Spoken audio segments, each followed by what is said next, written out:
Hawl John dwi I. Nes I ddechrau fy ngwaith o'r iaith nôl yn 2013 ac ers hynny wi wedi cael pob math o profiadau amrywiol.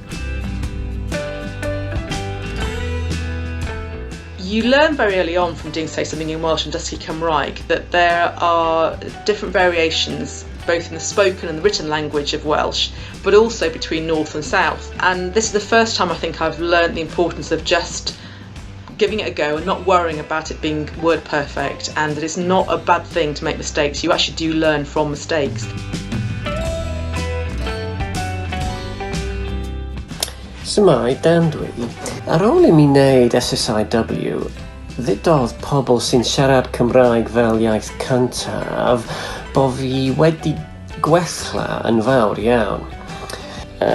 Dwi wedi neidio dros 2 flwyddyn rwan.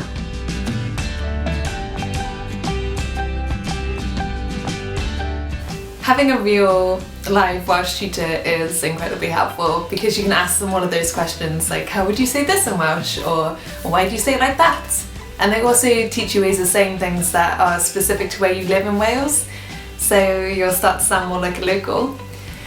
And also Welsh tutors share events and things that are going on in the local area, so you'll be able to take part in more Welsh language things outside of the classroom.